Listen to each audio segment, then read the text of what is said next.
गर्मी में खुले खेत में 3 बहू की रसोई।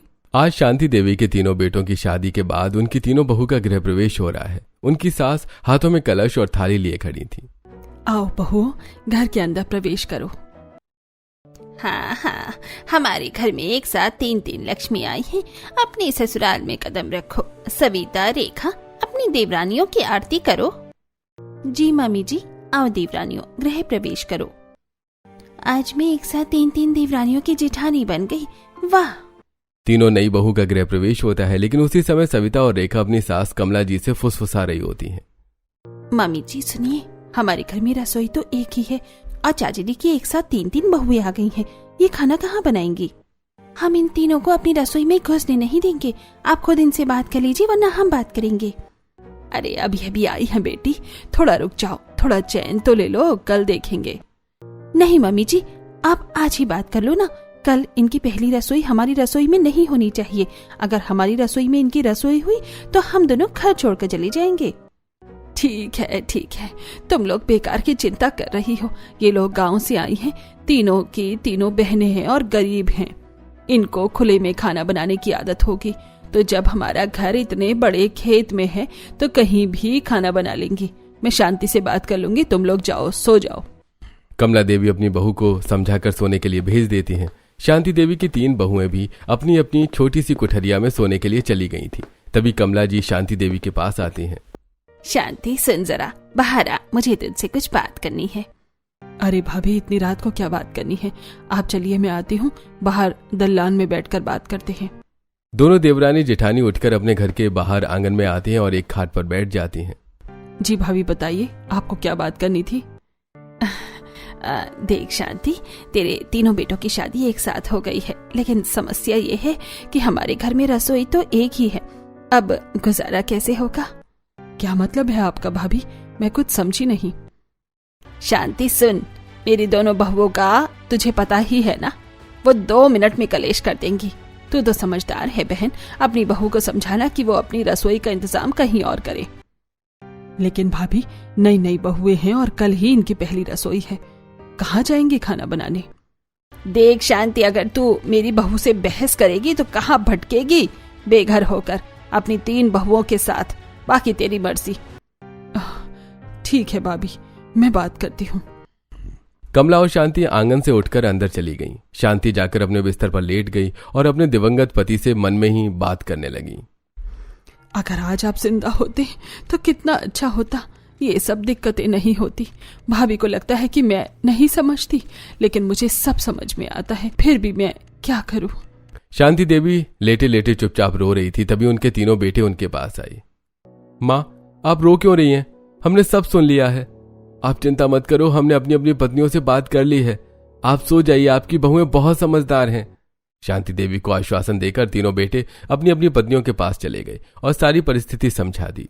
अपने पतियों की बात सुनकर तीनों नई बहुओं ने चुपचाप सिर हिला दिया। अगले दिन सुबह 4 बजे पूरा घर सो रहा था। तीनों नई बहुएं एक साथ उठ गईं, नहा धोकर तैयार हुईं और खेत के बीच खड़ी हो गईं। दीदी देखो, कितना लंबा चौड़ा खेत पड़ा है। क्यों ना इस खेत के बीच में ही हम अपनी खुली रसोई बना लें। हाँ, वैसे भी गर्मियां पड़ रही हैं, इतनी गर्मी में खुली खेत में रसोई बनाएंगे तो बहुत अच्छा लगेगा। ठीक है, यह आइडिया अच्छा है। भगवान ने खुद ही रास्ता दिखा दिया है। चलो, अब गर्मी में खुले खेत में 3 बहुओं की रसोई यहीं बनाते हैं। तीनों बहनें एक दूसरे को हौसला देती हुई काम में लग गईं। पूजा गोबर की टोकरी लेकर आई, नेहा मिट्टी लाई और काजल सूखी लकड़ियां लेकर आई। तीनों ने मिलकर खेत के बीच में 3 अलग अलग चूल्हे बनाए। गोबर से लीप कर अच्छे से चिकने किए। तीनों चूल्हे तैयार हो चुके थे। चलो, चूल्हे तैयार हैं, अब आग जला देते हैं। तीनों बहुओं ने चूल्हा जलाया। धीरे धीरे खेत में आग की लपटें नजर आने लगी। सुबह 7 बजे शांति देवी अपनी आंखें मलते हुए बाहर आई। अरे, कहाँ चली गई ये तीनों? शांति देवी बाहर आंगन में आई, फिर खेत की तरफ नजर गई। दूर खेत के बीच में 3 चूल्हों की आग जलती दिखाई दी और तीनों बहुएं काम कर रही थी। ये क्या कर रही हैं? तीनों नई बहुएं अपनी पहली रसोई बना रही थी। पूजा एक चूल्हे पर खीर बना रही थी, नेहा दूसरे चूल्हे पर सब्जी पका रही थी, काजल तीसरे चूल्हे पर रोटियां सेक रही थी। शांति देवी दूर खड़े होकर ये सब देख रही थी। तभी उनके पीछे से तीनों बेटे आ गए। देखा माँ, हमने कहा था ना, हम अपनी पत्नियों को समझा देंगे। भगवान करे मेरे बहू बेटा को किसी की नजर न लगे। कितने समझदार बच्चे हैं मेरे। उसी समय खेत की पगडंडी पर गांव के सरपंच निकल रहे थे। उन्होंने खुले खेत में 3 बहुओं की रसोई को देख लिया। अरे रघुनाथ सिंह, ये क्या लगा रखा है तुमने? खेत के बीच में 3 चूल्हे, 3 बहुएं खुले में रसोई बना रही हैं। क्या बात है भाई? अरे सरपंच जी, घर में रसोई की जगह की दिक्कत है ना। 3 बहुएं एक साथ आई हैं तो इन्होंने खुद ही खेत में इंतजाम कर लिया। अरे वाह, गर्मी में खुले खेत में रसोई, ये तो नई बात है। लेकिन देखो तीनों बहुएं कितनी समझदार हैं, सुबह सुबह उठकर सब कर लिया। सरपंच और रामू काका आगे बढ़ गए। उसी समय खेत की पगडंडी पर गांव की कई औरतें इकट्ठी हो गईं। गुड्डी, रोशनी, सुशीला और कुछ अन्य पड़ोसनें वहां मौजूद थीं। अरे दैया, देखो तो सही, राम प्रसाद के घर की नई बहुओं ने तो पूरा तमाशा कर दिया। अरे इनकी 2 जेठानियां कम थी, पूरे गांव में आतंक मचाए रखा था। दिन रात लड़ाई झगड़े। अब ये 3 नई बहुएं आ गई हैं और इन्होंने तो सारी शर्म ही भूल गई है। खेत के बीच में रसोई बना ली है। आते ही इन्होंने अपना नाटक शुरू कर दिया। अब देखो, खुले खेत में चूल्हा बनाकर बैठी हैं। गांव में क्या कहेंगे लोग? अरे कोई शर्म बाकी नहीं रही इनके घर में। 3 बहुएं एक साथ और खुले खेत में रसोई। वाह रे वाह। अरे शांति, कुछ बोलती क्यों नहीं? तेरी बहुओं ने तो पूरा गांव शर्मसार कर दिया है। शांति कुछ नहीं बोल पाई, बस सिर नीचा किए खड़ी रही। तभी अरे भले, हम खेत में रसोई बना रहे हैं तो क्या हुआ? ये हमारा अपना खेत है ना, हम कहीं भी बनाए, लोगों को क्या मतलब है? हाँ, आप लोग कह रही हैं शर्म नहीं बची, लेकिन शर्म तो तब होती जब हम दूसरों के घर में घुसकर रसोई करती। ये हमारा खेत है, हमारा परिवार है, हम कहीं भी बनाए, हमें कोई शर्म नहीं। आपका क्या जाता है? आंटी जी, आप लोग तो ऐसे हंस रही हैं जैसे हमने कोई चोरी की है। अगर इतनी परेशानी हो रही है तो आप अपने घर में जगह दे दीजिए, वरना हमें हमारे खेत में रसोई बनाने दो। तीनों बहुओं के जवाब सुनकर पड़ोस की औरतें अपना मुंह लेकर वापस चली जाती हैं। उसके बाद तीनों बहू अपनी सास के पास आती हैं। मामी जी, आप चिंता मत करो, एक दिन हमारे सारे दुखों का अंत होगा। सभी मिलकर खाना खाते हैं। उसके बाद दोपहर में तीनों बहुएं सास के साथ आंगन में बैठी हुई हैं। मामी जी, हमारे इतने सारे खेत ना खाली पड़ा हुआ है, तो यहाँ पे हम खेती क्यों नहीं करते हैं? हाँ बेटी, ये खेत बंजर हो गए हैं। पिछले 20 वर्षों से इनमें खेती ही नहीं हुई है। खेती होती भी है तो फसल अच्छी नहीं आती, कोई फायदा नहीं होता। लेकिन क्यों मम्मी जी, इतना अच्छा खेत है, फिर खेती क्यों नहीं होती? ताऊ जी खेती करने नहीं देते, कहते हैं कि हमारे घर के बीच में खेत है, अगर खेती होगी तो मेहनत पूरी लगती है, लेकिन आमदनी उतनी नहीं हो पाती, इसलिए खेती बिल्कुल नहीं करने देते। मतलब ताऊ जी इसीलिए मना करते हैं? तीनों बहुओं को दाल में कुछ काला लगता है। तभी पूजा हैरान होकर पूछती है, मम्मी जी, ऐसे कैसे हो सकता है? इतने अच्छे खेत बंजर पड़े हैं, हम तो सोच रहे थे कि हम इन्हें ठीक कर सकते हैं, खेती शुरू कर सकते हैं। हाँ मम्मी जी, हम तीनों मिलकर खेतों को फिर से हरा भरा बना सकती हैं। दीदी सही कह रही हैं, हम नई बहुएं हैं, हम मेहनत कर सकती हैं। ताऊ जी क्यों मना करते हैं? हमें बाद में समझ आएगा, लेकिन अभी तो खेतों को बंजर नहीं छोड़ना चाहिए ना। अगली सुबह फिर से 4 बहुएं उठती हैं। गर्मी अभी से शुरू हो चुकी थी। तीनों बहुएं पूजा, नेहा और काजल खुले खेत में अपनी रसोई बनाने पहुंच गईं। आज फिर से शुरू करते हैं, गर्मी बहुत तेज है, जल्दी जल्दी काम निपटाना पड़ेगा। दीदी हवा चल रही है, आग बार बार बुझी जा रही है, धुआं भी बहुत हो रहा है। दीदी सूरज निकलते ही इतनी गर्मी हो रही है, रोटी सेकते समय आंखों में धुआं जा रहा है, और देखो चूल्हे के आसपास की मिट्टी गर्म हो गई है, पैर जल रहे हैं। खुले खेत में रसोई बनाने की दिक्कतें साफ दिख रही थी। तेज हवा के कारण धुआं चारों तरफ फैल रहा था। पूजा खीर चढ़ा रही थी, लेकिन हवा से चूल्हे की आग बार बार बिखर रही थी। नेहा सब्जी में नमक डाल रही थी तो धूल उड़कर उसमें गिर गई। काजल रोटियां सेक रही थी तो उसके माथे पर पसीने की बूंदें टपक रही थी और पैरों के नीचे गर्म मिट्टी से जलन हो रही थी। हमारा खेत दूर दूर तक बंजर पड़ा हुआ है। अगर इस खेत में थोड़ी हरियाली होती, यहाँ पर घास भी उगी हुई होती, तो हमें इतनी मुसीबत नहीं होती।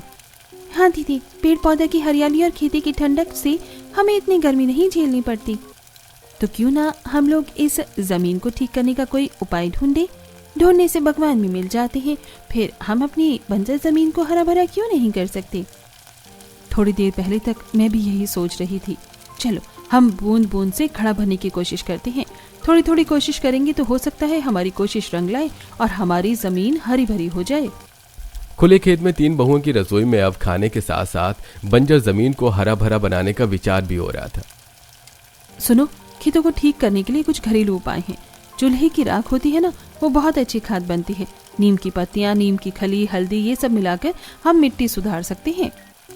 हाँ दीदी, हम चुपचाप रोज चूल्हे की राख खेत में डाल दिया करेंगे। नीम की पत्तियां तोड़ कर लाएंगे, उनका पाउडर बनाकर छिड़केंगे, हल्दी भी डालेंगे, थोड़ी थोड़ी जुताई भी खुद कर लेंगे। दीदी, अपनी सब्जी और फलों के छिलके और गोबर की खाद भी डालेंगे, उससे भी खेत में चारों तरफ डाल देंगे। शुरू में धनिया बो देंगे, फिर देखेंगे क्या होता है। हाँ, सब चुपचाप करेंगे, किसी को कानो कान खबर नहीं होनी चाहिए कि हम बंजर जमीन को हरा भरा बनाने की कोशिश कर रहे हैं। दीदी, अगर हम थोड़ी मेहनत करें तो ये बंजर खेत फिर से हरा भरा हो सकता है और हमें भी खुले में रसोई बनाने में थोड़ी राहत मिलेगी। तीनों बहुएं खाना बनाते बनाते अपने बंजर खेत को हरा भरा बनाने का प्लान बनाने लगी। शाम को खाना बनाते समय पूजा टमाटर काट रही थी।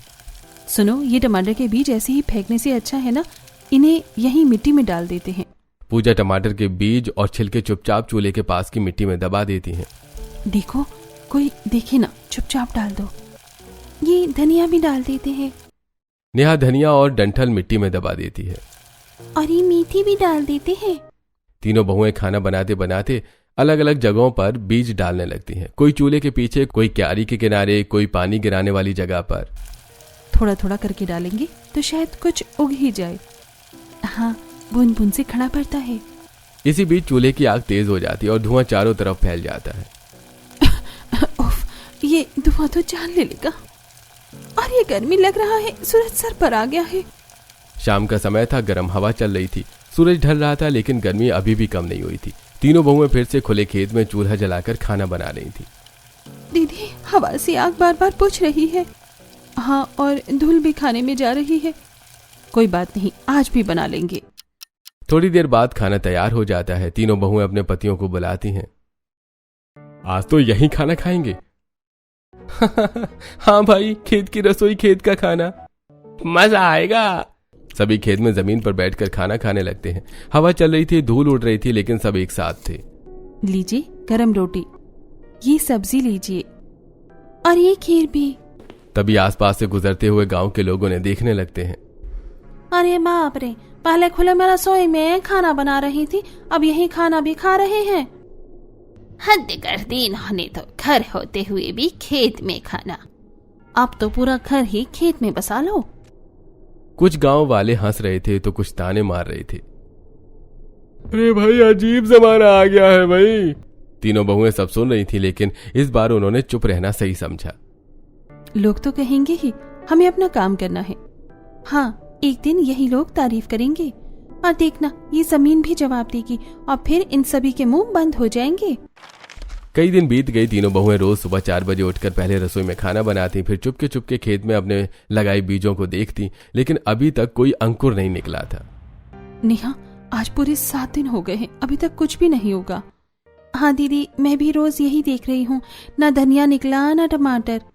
कहीं हमारी मेहनत बेकार तो नहीं जा रही? शायद ताऊ जी सही कहते थे, ये जमीन कभी हरी नहीं हो सकती। नहीं, हार नहीं मानेंगे, भगवान पर भरोसा रखो, सब सही होगा एक दिन। तभी अचानक काजल की नजर जमीन पर पड़ती है। अरे दीदी, दीदी देखो देखो। क्या हुआ? अंकुर, अंकुर निकल आया। पूजा और नेहा दौड़कर काजल के पास आती हैं। अरे सच में, देखो छोटा सा हरा अंकुर। हे भगवान, हमारी मेहनत रंग लाई। तीनों बहुएं खुशी से एक दूसरे को गले लगा लेती हैं। मैंने कहा था ना दीदी, चमत्कार होगा। ये चमत्कार नहीं, हमारी मेहनत का फल है। अब हम इसे और बड़ा करेंगे, पूरा खेत हरा करेंगे।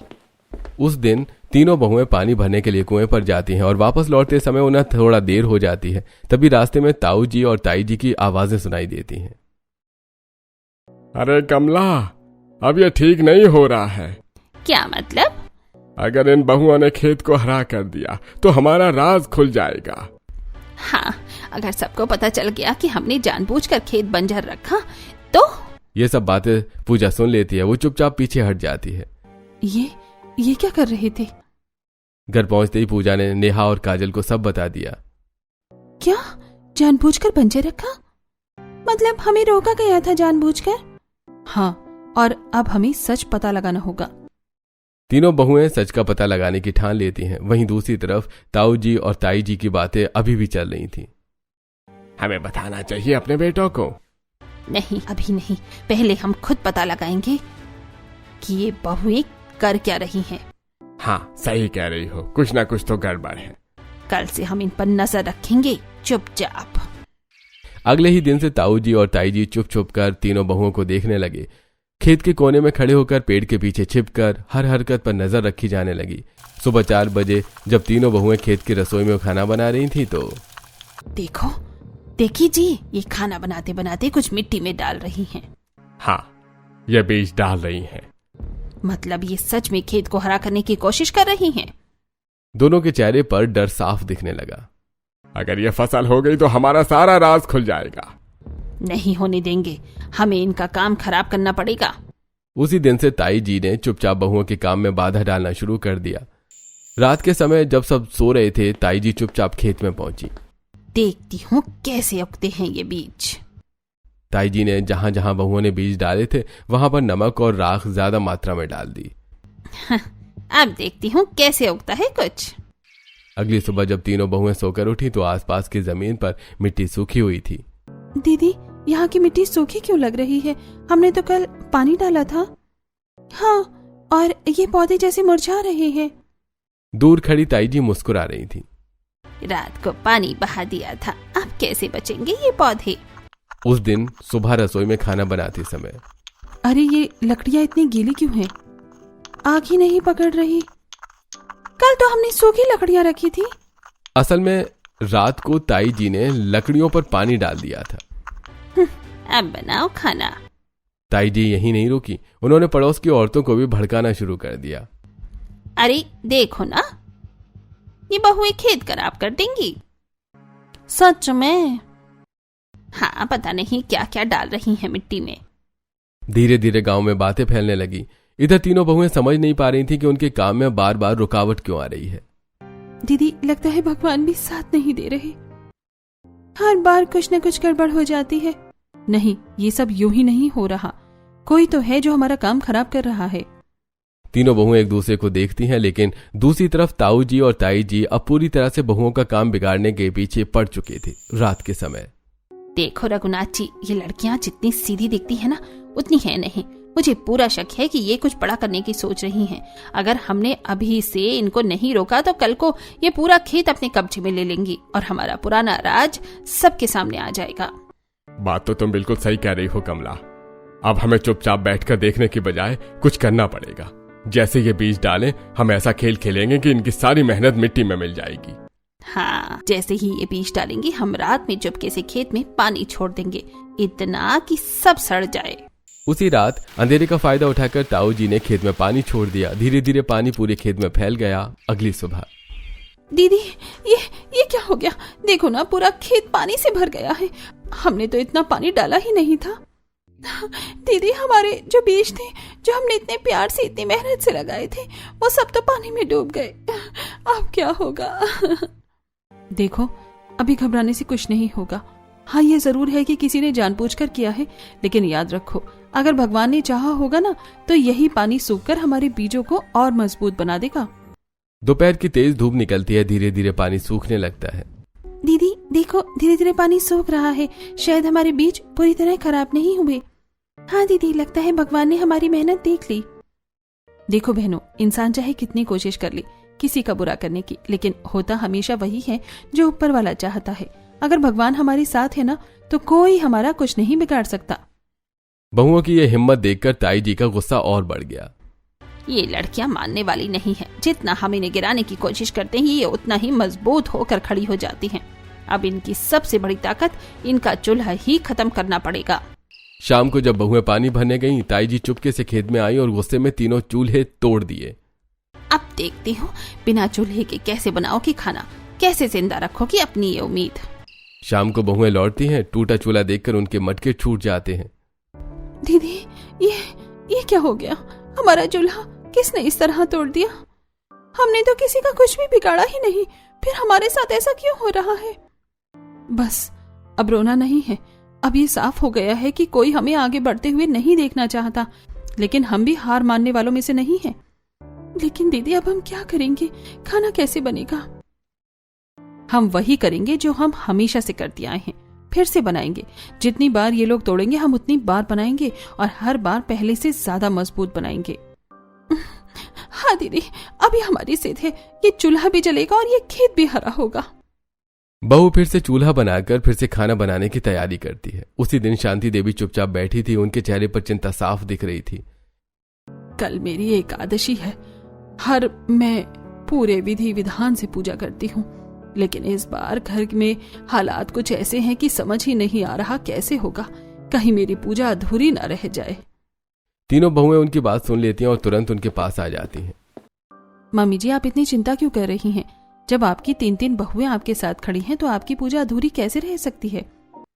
आप बस हमें आशीर्वाद दीजिए, बाकी सब तैयारियां हम कर लेंगे, चाहे जैसे भी हालात हो। आपकी एकादशी पूरी विधि विधान से ही होगी। मम्मी जी, हम खेत से फूल लाएंगे, अपने हाथों से सजावट करेंगे और देखना आपकी पूजा पहले से भी ज्यादा अच्छी होगी। बेटियों, तुम लोगों के पास खुद कुछ नहीं है, फिर भी तुम मेरी खुशी के लिए इतना सोच रही हो। सच में भगवान ने मुझे बहुत बड़ी दौलत दी है तुम लोगों के रूप में। मम्मी जी, ये सब हमारा नहीं है, ये तो भगवान का दिया हुआ है, और जब नीयत साफ होती है ना तो भगवान खुद रास्ते बना देता है। दूर खड़ी ताई जी ये सब देख रही थी। उनके चेहरे पर जलन और गुस्सा दोनों साफ दिखाई दे रहे थे। अब तो कुछ बड़ा करना ही पड़ेगा, नहीं तो ये लड़कियां हमें कहीं का नहीं छोड़ेंगी। एकादशी का दिन आ चुका था। शांति देवी चिंतित बैठी थी।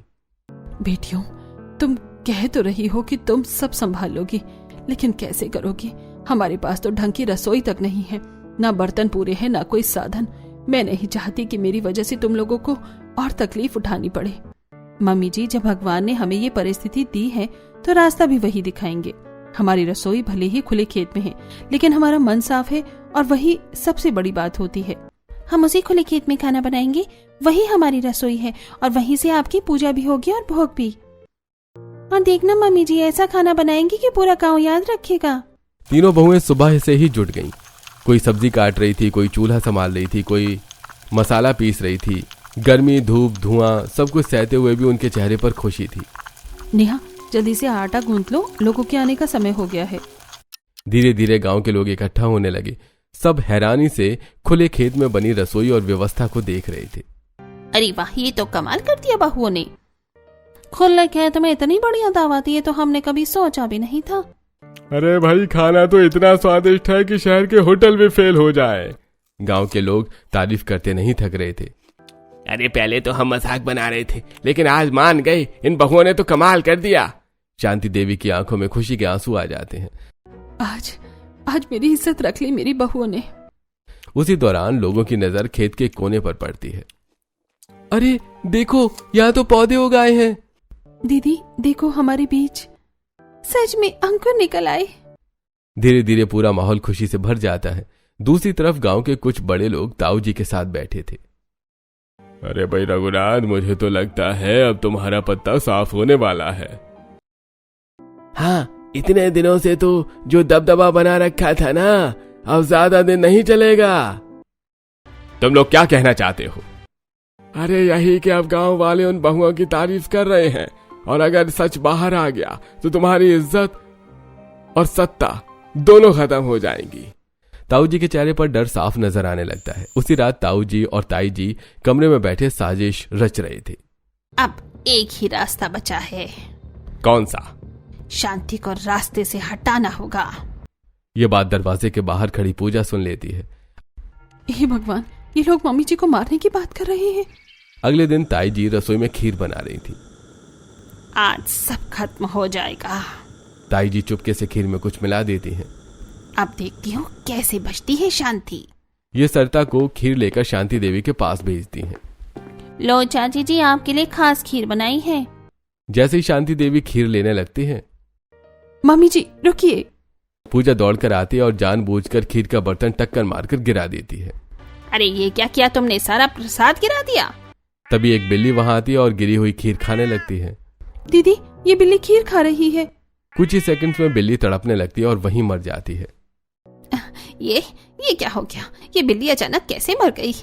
अचानक नहीं मरी ताई जी, ये वही खीर खाकर मरी है जो आप मम्मी जी को खिलाने वाली थी। कमला भाभी, क्या ये सच है क्या तुम मुझे मारना चाहती थी? नहीं नहीं, ये सब झूठ बोल रही हैं। मैं ऐसा क्यों करूंगी? क्योंकि आपका सच अब सामने आने वाला है ताई जी। और सिर्फ ये खीर ही नहीं, आपके हर पाप का हिसाब आज होगा। पूजा आगे बढ़ती और सबको सच बताने लगती है। मम्मी जी, उस दिन जब हम कुएं से पानी लेकर लौट रहे थे तब हमने ताऊजी और ताई जी की बातें सुनी थी। उस दिन हमें शक हो गया था कि ये लोग कुछ बहुत बड़ा छुपा रहे हैं। पूजा पेड़ के पीछे छुपकर खड़ी थी। ताऊजी और ताई जी बात कर रहे थे। अगर ये बहुएं सफल हो गई तो हमारा राज खुल जाएगा। उस दिन हमने ठान लिया था कि सच्चाई बाहर निकाल कर रहेंगे। हम रोज इन पर नजर रखने लगे और हमें कुछ मिला है। आप चलिए हमारे साथ। पूजा सबको खेत के एक कोने में ले जाती है। यही वो जगह है जहाँ ताऊजी बार बार आते थे, इस पेड़ के नीचे। पूजा मिट्टी खोदती है और वहां से पुराने कागज निकालती है। दीदी, ये तो जमीन के कागज हैं। इसमें लिखा है ये सारी जमीन मम्मी जी के पति यानी हमारे ससुर जी के नाम थी। और सिर्फ इतना ही नहीं, इन कागजों में वो सच भी छुपा है जिसे ताऊजी इतने दिनों से दबा कर बैठे हैं। गांव के लोग इकट्ठा हो जाते हैं। सुनिए सब लोग, आज हम आपको इस घर का असली सच बताने जा रहे हैं। बंद करो ये तमाशा, ये सब झूठ है। झूठ नहीं है ताऊजी, सच है। और आज ये सच पूरे गांव के सामने आएगा। ये वो लोग हैं जिन्होंने अपनी आंखों से सब देखा था। दो आदमी आगे आते हैं। हाँ, हमने देखा था। रघुनाथ ने अपने छोटे भाई को जहर दिया था क्योंकि उन्हें डर था कि अगर वो जिंदा रहे तो सारी जमीन उन्हीं के नाम रहेगी। पूजा आप पूरी कहानी सबके सामने रखती है। कुछ दिनों पहले इस घर के दादाजी ने अपनी सारी संपत्ति अपने छोटे बेटे यानी मम्मी जी के पति के नाम कर दी थी, क्योंकि उन्हें पता था कि ताऊजी के इरादे सही नहीं हैं। लेकिन लालच ने ताऊजी को अंधा कर दिया। उन्होंने अपने ही भाई को रास्ते से हटा दिया और इसके बाद मम्मी जी को डरा कर दबा के रखा ताकि सच कभी बाहर न आए। और खेती इसलिए नहीं करने दी क्योंकि अगर जमीन हरी हो जाती तो सबको पता चल जाता कि असली मालिक कौन है।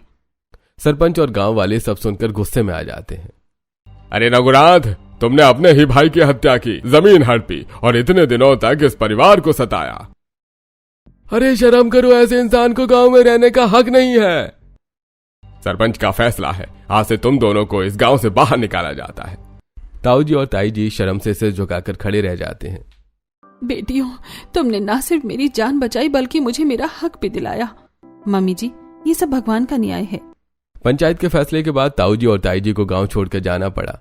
लेकिन असली चुनौती अब शुरू हुई थी, क्योंकि शांति देवी और उनके बेटे बहुओं के पास न कोई पक्की आमदनी थी और न ही कोई सहारा। बेटियों, अब हमारे पास कोई रोजी रोटी का सहारा नहीं है। तुम्हारे ससुर जी के जाने के बाद और इतने दिनों तक दबकर रहने की वजह से हम कुछ भी कर नहीं पाए। न पढ़े लिखे, ना कोई काम सीखा। हाँ माँ, अब तक घर का खर्चा ताऊजी ही उठाते थे, राशन पानी सब वही करवाते थे। और अब उनके बेटे भी शहर में रहते हैं, उन्हें तो हमारी कोई जरूरत ही नहीं है। अब हम कैसे चलाएंगे ये घर? क्यों नहीं चलेगा ये घर? जब हमारे पास इतना बड़ा खेत है तो हमें किसी और की जरूरत ही क्यों पड़े? हमने खुद अपनी आंखों से देखा है हमारे खेत में कितनी अच्छी फसल उग रही है और अभी ये खेत बंजर नहीं है, ये हमारी मेहनत से हरा भरा हो चुका है। धीरे धीरे पूरा परिवार खेत में काम करने लगता है। हरी सब्जियां, टमाटर, धनिया सब उगने लगता है। देखो, ये टमाटर कितने लाल लाल हो गए हैं और ये धनिया कितना घना उगाया है। अब तो बाजार वाले खुद हमारे खेत से सब्जी लेने आएंगे। कुछ ही दिनों में गांव के लोग भी उनकी सब्जियां खरीदने आने लगते हैं। अरे बहू, आपके खेत की सब्जी तो बहुत ताजी और स्वादिष्ट है, हमें रोज देना। धीरे धीरे 6 महीने बीत जाते हैं और अब सब कुछ बदल जाता है। वही खेत अब पूरी तरह हरा भरा हो चुका था। फसल लहरा रही थी और उसी के पास एक छोटा सा पक्का घर बन चुका था। शाम का समय था, पूरा परिवार एक साथ बैठकर खाना खा रहा था। बेटियों, आज इस पक्के घर में अपनी रसोई में बैठकर खाना खाते हुए मुझे वो दिन याद आ रहे हैं। कौन से दिन माँ? जब गर्मी के मौसम में खुले खेत में तुम तीनों बहुएं चूल्हा जलाकर खाना बनाती थी। अरे माँ, वो तो बहुत मुश्किल समय था। मुश्किल जरूर था, लेकिन सच कहूँ उन दिनों में भी एक अलग ही आनंद था। सच में मम्मी जी, तब गर्मी भी कम लगती थी और अब तो हम संडे को भी बाहर खेत में ही खाना बनाते हैं। हाँ, अब वो मजबूरी नहीं, हमारी खुशी बन गई है। संडे के दिन पूरा परिवार फिर से खेत में खुली रसोई में खाना बना रहा है, लेकिन इस बार मजबूरी नहीं, खुशी के साथ।